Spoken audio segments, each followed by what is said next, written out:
katwimagine ko Ezra ari musaza wa Nyambo Jessica ubu none ahangaho wakora ikintu namubwira we wakora iki ikintu nakora yego namanza nkamubwira gucagura inshuti akagira izo asiba akagira izo areka burundu uko byagenda kose ibi byakozwe n'abantu babeshya ko ari inshuti byose byakozwe n'abantu bari iruhande rwe ukuboko kwagutamitse ngo niyo kuje kukunigura asama ukuboko kwagutamitse nk'ubu tuvuge mukanya simvuze kuri Kigali phone Kigali phone nakoze n'igihe kirekire ubwo waramutse agize atasama Patrick yampaye amafaranga menshi ubakubwiye atasama aramutse aje kuniga n'ubundi nakwasama ntiburazanye ifaranga ukuboko kwagutamitse niyo kuje kukuniga ugira ute urasama niyo mpamvu akwiriye kumenya ati ninde wigeze kumpemukira mu nshuti zanjye atangira bera imine mwigeho hakiri kare ukuboko kwaguteye ibuye uzakwitondere ni kugaruka kuzanya amata ukuboko kwaguteye ibuye yego uzakwitondere ni kugaruka kuzanye amata Nyambo namenye ko inshuti zose zitinjira mu nzu twigeze kubivugana njye nawe hari inshuti amoko atatu hari inshuti ugomba kuvuganira nazo ku gipangu iwawe hanze hari inshuti uha karibu mukavuganira mu mbuga mu byo kugira ngo abantu batabona muhagaze hanze hagati no mu kajaride hari n'inshuti ubwira ngo karibu mu nzu mukicara muri salo ariko ukamekinga shuwa ko ibyumba bifunze hari n'inshuti ujyana mu cyumba iyo nshuti ujyana mu cyumba nizi bya bindi byawe byose nizi ngo ndatwite nizi ngo nakwemenda nizi ngo nashwanye na runaka abantu benshi dufite aba agenti ba satani babaye inshuti zacu ziri mu byumba ngabo abari gutuma imitima yacu yirirwa ihagaze fata inshuti zawe uhereye none uzera imine usigaze njye narabivuze abantu twiganye bose bazi ko ndi umugome reka da kubera ko ntawe njya ntwerera ntawe ntahira ubukwe keretse umuntu umwe witwa Benezeri Mbonimana Benezeri ese Benezeri bivuga iki Imana yaratuzahuye ni izina ryo muri Bibiliya ni ijambo ryo muri Bible Benezeri Mbonimana atuye mu Bugesera ni umugabo wa Mucyo Wera ni umugabo wa Mucyo Wera bafite n'umwana witwa Skayira niwe natahira ni izina umuntu ashobora kwita ndanamutwerera umva impamvu nabikoze umva impamvu nabikoze Benezeri nyuma yuko twiganye yakomeje kumbera inshuti ariko nubona umuntu mwiganye atakuvugisha nyuma yo kwiga atakuba iruhande atagusura ukabona guha invitation ujye uhita uyisiba kuko kumutwerera ayo mafaranga ubu yajugunye fata amafaranga wari ugiye kumuharira abantu bakeneye ubufasha ubahereza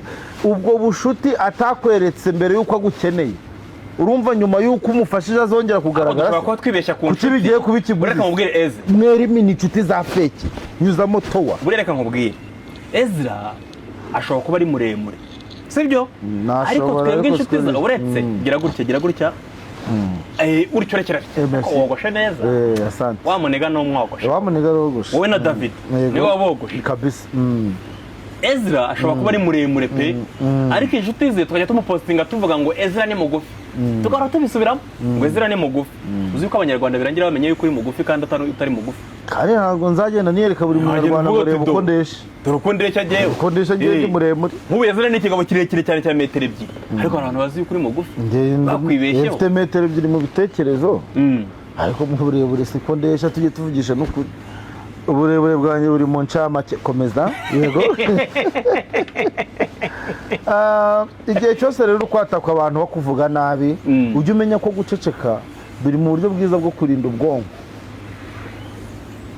kuko iyo uvuze ukajya kwatakana nabo wirota uruva utangiye gukoresha umusemburo burakari kuko umuntu wese urakaye ntabwo afata ingingo z'ukuri za nyazo ashobora kwisanga yihaye ingororano zidahwanye n'uko yari ari imbere ataratangira kuvuga guceceka mu buryo bwiza bwo kurinda batabwenga baravuze ngo guceceka ntabwo ari ugupancika ariko si byiza ko buri gihe wisobanura rimwe na rimwe jya umara igihe ucecetse icyo gihe uzaba uri gutekereza kandi uri gufata n'imyanzuro ya nyayo kuko erega iyo uri kuvuga uba uri gusubiramo ibyo wari uzi ariko iyo ucecetse ushobora no kumva ibintu wari utazi. harya bajya bavuga, hari undi mugani nigeze ko niba ari wowe nawumvanye, ngo uvugwa ngo avuga ngo agaramye, ngo undi ngo ngo ruvuga uvugwa yigaramiye, ibintu nk'ibyo ngibyo. Uruvugo ruvugwa, uvugwa yigaramiye.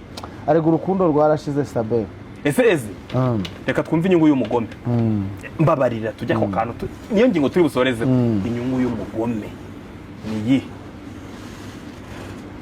Umugome rero uzakwereka ubugome, ujye umenya ko aba yabuze ikintu agutwara, aba yabuze ikintu akabikwereka. Noneho iyo abikoze gutyo agashaka kubisimboliza no kubikwereka, abagira ngo ashotora amarangamutima yawe, abona indi paje yo gutangira kugira icyo akora. Kuko umugome wa nyawe akorera mu rwihisho, ukagenda ubona rezilita gusa, akagenda akoresha imvugo y'ikinyarwanda tumenyereye yitwa awa. Urenze umuhanda awa, ugize peritasiyo awa, koma musosi. Ariko wa mugome uhagaze gutya atisha, ategereje kuvuga. Ariko umugome mubi ni wa wundi ugusekera, Ezra we mbega ikoti ryiza, kandi ubwo mu mutima ari kuvuga ati ikigabo ko cyateye imbere, iyi koti ntarishwanyaguza gutemana. Cyangwa se nkaba ndimo nakubwira nti Ezra wambaye neza, urasa neza, kumbi kandi uri kuvuga uti ibintu yambaye bibaho. Umutima wanjye urimo mukusha, imvuga nti ikoti ninjye ryabera. Sabe, yego, urukundo ni nk'ubuzima, iyo rubuze mu bantu ubuzima burabura. Hari igihe ubuzima buhinduka bukakwereka isura utari witeze, ariko icyo wamenya ni uko byose bigira igihe, kandi ntibikakubuze gukunda cyangwa kwiyitaho cyangwa kubaho. Igihe niyo mahirwe akomeye buri wese afite. Igihe time igihe niyo mahirwe akomeye buri wese afite.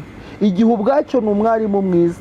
Ibuka ejo bundi nibwo twavuze ngo isi ni ishuri, ariko itandukanye n'ishuri risanzwe, nuko baguhereza ikizamini mbere yo kwiga, ubundi ugasigara bavuga ngo isi yaramwigisha. Ni ukuvuga ngo ukuntu isi ikwigisha ubishaka utabishaka, ntabwo yo ivuga ngo ngwino wige, ariko manza wumve ugafata neza, kandi ukazavumbukamo umuntu wuzuye ukwiriye intsinzi. Nubona umuntu avuye mu kibazo, uzamugira inshuti, azaba avanyemo agasomo ashobora kukubwira nawe uzahindura akabanda mu minsi iri imbere. Uyu mwana w'umukobwa ari ku ishuri, wijya kumukomera, wijya guseka. Hari igihe turi mu bizamini, ndibuka njye niga nsoza ikizamini cya leta, abasuruveya mu madirishya bari barimo, inyuma ukabona umusuruveya, ukajya kubona ukabona nka diregiteri anabanyuzemo, kubona abasuruveya babaye benshi. Icyo gihe buri wese iyo amanota yasohotse afatanya nawe n'ababasuruveya barimo, nabo bari bishima sha, n'ababasuruveya barimo barindaga gukopera. Ndibuka diregiteri rimwe yigeze kuvuga ngo hariya abahanzi mukunda kugira ubwenge, batuzareba yawe. Yabimbwira kuri Asamboroma, abantu mwize mu Gahunga, abantu mwize muri SIG Ecole Technique Gahunga, murabizi. Nize Ecole Secondaire Gahunga, nizemo construction, ubwubatsi. Ariko ninjye munyeshuri wahawe weekend nyinshi ko zarengaga muri 20 n'izindi, ko byarangiye mpawe na exterina, ko nahawe ramvuye. Byaba byiza wicumbikiye, nahawe ramvuye, control discipline byaba nahawe ramvuye. Nyuma ya ramvuye, papa aragenda avugana na directeur ati uyu mwana akaba atagiye kunkura umogi, akaba yatorotse gusa, ariko uramwirukanye ndamujyana.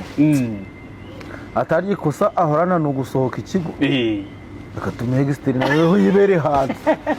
Bakirikira hanze, nasubiye ku ishuri ngiye gukora ikizamini, ntabwo nigeze nsubira kwiga. Nazaga ku ishuri ngiye mu kizamini, atumaze iminsi ni simba muri exterina. Aricyo mumbaza, nabaga nabuze umwanya wo kuza. Urambaza iki? Directeur biramuriye kuri jewe amanota nagize amanota ya 6 mu kigo. Diplome yanjye nzayikwereka. Ubu yikoresha kuri Asamboroma zamuraye kinyene diplome muri ibyo nize icyo gihe byanarangiranye n'ibyo ngibyo nise ajya kwigira ibindi. Kadukomeze yo mu masanduku na live streaming. Oya, nagiye kwiga ibintu bya production. Sibyo se mvuga bya live streaming mukora. Waka masanduku byavuga witonze, nawe uzayikenera. Reka dukomeze. Ari kuzankaturira yawe shana ayikwemereye Sabe, nzaguha isanduku nziza.